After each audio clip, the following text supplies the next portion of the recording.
వచ్చే ఎన్నికల్లో వైనాట్ 175 లక్ష్యంగా ముందుకు వెళ్తున్న ఏపీ సీఎం జగన్, చంద్రబాబు, పవన్ కళ్యాణ్, లోకేష్లపై ప్రత్యేక శ్రద్ధ పెట్టినట్టు కనిపిస్తున్నారు. ఇందులో భాగంగా ఇప్పటికే కుప్పం బాధ్యతలు పెద్దిరెడ్డికి అప్పగించిన జగన్ ఈసారి బాబుని ఇంటికి పరిమితం చేయాలని భావిస్తున్నట్టు తెలుస్తోంది. ఇదే సమయంలో పవన్ కళ్యాణ్ ఎక్కడి నుంచి పోటీ చేసినా అసెంబ్లీ గేటు తాకనివ్వకూడదనే లక్ష్యాన్ని నిర్దేశించుకున్నట్టు చెబుతున్నారు. ఈ సమయంలో చినబాబు లోకేష్ పైన జగన్ ప్రత్యేక శ్రద్ధ పెట్టినట్టు తెలుస్తోంది. ఇందులో భాగంగా ఇప్పటికే మంగళగిరిలో పరిస్థితులపై విజయసాయిరెడ్డికి ప్రత్యేక బాధ్యతలు అప్పగించిన జగన్, లోకేష్ ఓటమికి అవసరమయ్యే ఏ చిన్న విషయాన్ని వదిలిపెట్టకుండా పకడ్బందీగా ప్లాన్ చేసుకుంటున్నారని అంటున్నారు. ఈ క్రమంలో మరోసారి మంగళగిరిపై ప్రత్యేక శ్రద్ధ పెట్టారని తెలుస్తోంది. ఇందులో భాగంగా వైసీపీని వీడిన ఆళ్ల రామకృష్ణారెడ్డిని తిరిగి పార్టీలో చేర్చుకోవటంలో జగన్ సక్సెస్ అయ్యారు. వాస్తవానికి ఆళ్ల రామకృష్ణారెడ్డి పార్టీని వీడిన సమయంలో మంగళగిరి నియోజకవర్గ ఇన్ఛార్జిగా గంజి చిరంజీవిని నియమించిన సంగతి తెలిసిందే. అయితే ఆయనపై సొంత సామాజిక వర్గం చేనేతల్లో ఆశించిన స్థాయిలో సానుకూలత లేదని నివేదికలు అందాయని తెలుస్తోంది. ఈ నేపథ్యంలో మంగళగిరి నియోజకవర్గంలో అభ్యర్థి మార్పుపై జగన్ పునరాలోచన చేస్తున్నట్టు తెలిసింది. ఈ క్రమంలో మాజీ ఎమ్మెల్యే కాండ్రు కమలను బరిలో దింపాలని సీఎం భావిస్తున్నారని సమాచారం అందుతుంది. ఈ విషయాలపై జగన్ 1-2 రోజుల్లో నిర్ణయం తీసుకునే అవకాశం ఉందని అంటున్నారు. ఫైనల్గా వ్యక్తులు కాదు, పార్టీ ముఖ్యం అని జగన్ ఇప్పటికే పలుమార్లు నేతలకు చెప్పిన సంగతి తెలిసిందే. కాగా ఇటీవల చేనేత సామాజిక వర్గానికి చెందిన ఎమ్మెల్సీ హనుమంతరావు, మాజీ ఎమ్మెల్యే కాండ్రు కమలతో జగన్ ప్రత్యేకంగా సమావేశమైన సంగతి తెలిసిందే. ఈ క్రమంలో వారితో మంగళగిరిలో తాజా పరిస్థితి, పార్టీ గెలుపు, అనుకూల వ్యతిరేక అంశాలతో పాటు మొదలైన విషయాలపై చర్చించారు.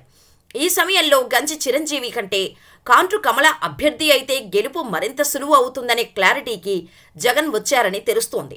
2009లో కాంగ్రెస్ తరపున గెలిచి నియోజకవర్గంలో మంచి పట్టున్న కాండ్రు కమలకు వైసీపీ టికెట్ ఇచ్చి 2024లో లోకేష్పై పోటీకి దింపాలని జగన్ ఒక కన్క్లూజన్కు వచ్చారని తెలుస్తోంది. ఫలితంగా వచ్చే ఎన్నికల్లో కూడా లోకేష్ని ఓడిస్తే ఇక చంద్రబాబు వారసుడి రాజకీయానికి ముగింపు పలకొచ్చనేది జగన్ వ్యూహమని చెబుతున్నారు. అందుకు మంగళగిరి వైసీపీలో ప్రతి కార్యకర్త సిద్ధంగా ఉండాలని సూచిస్తున్నారు. మరోపక్క ఎన్నికలు సమీపిస్తున్న వేళ ఏపీ ముఖ్యమంత్రి వైఎస్ జగన్ ప్రతిపక్షాలపై తీవ్రస్థాయిలో విరుచుకుపడుతున్న సంగతి తెలిసిందే. ఇటీవల కాలంలో మైకు పట్టుకున్న ప్రతిసారి తన ప్రభుత్వం చేసిన మంచి గురించి చెబుతూనే విపక్షాలపై సెటైర్లు విసురుతున్నారు. తాజాగా రాప్తాడులో జరిగిన సభలో అయితే ప్రాసలతో విరుచుకుపడ్డారు. అందులో ప్రధానంగా సింకులో గ్లాసు అనే డైలాగుకి భారీ స్పందన వచ్చింది. దీంతో ఈ విషయంపై నెట్టింట సరికొత్త యుద్ధం మొదలైంది.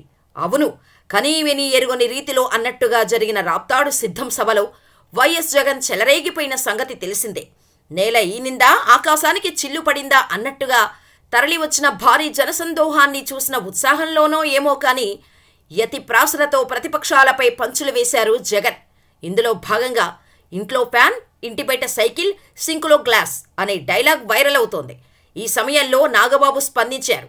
ఇందులో భాగంగా గ్లాస్ సింకులో ఉన్న తెల్లారితే మళ్లీ తేనేటి విందునిస్తుంది, కానీ ఫ్యాన్ రెక్కలు విరిగితే విసనకర్ర ఇచ్చినంత గాలి కూడా ఇవ్వదు. అయినా సారు, మీరు పబ్లిక్ మీటింగ్స్లో ప్రాసలు, పంచులు మీద పెట్టిన శ్రద్ధ సగం ప్రజా పరిపాలన మీద పెట్టుంటే బాగుండేది. ఐఎమ్ టెల్లింగ్ దట్ అంటూ కింగ్ సినిమాలో బ్రహ్మానందం డైలాగుల స్టైల్లో ఒక ట్వీట్ చేశారు. దీంతో నాగబాబుపై నెట్టింట ట్రోలింగ్ మొదలైపోయింది. ఇదే సమయంలో గతంలో టీడీపీని ఓడించాలని, సైకిల్ని కింద పడేసి తొక్కాలని నాగబాబు చెప్పిన మాటల వీడియోలను వెలుగులోకి తెస్తున్నారు. దీంతో నెట్టింట రసవత్తర రచ్చ మొదలైంది. విరిగిన ఫ్యాన్ రెక్కల ఫోటోలు ఒకరు పోస్ట్ చేస్తుంటే, సింకులోకి విసిరి పాడేస్తున్న గ్లాస్ వీడియోలు మరొకరు పోస్ట్ చేస్తున్నారు.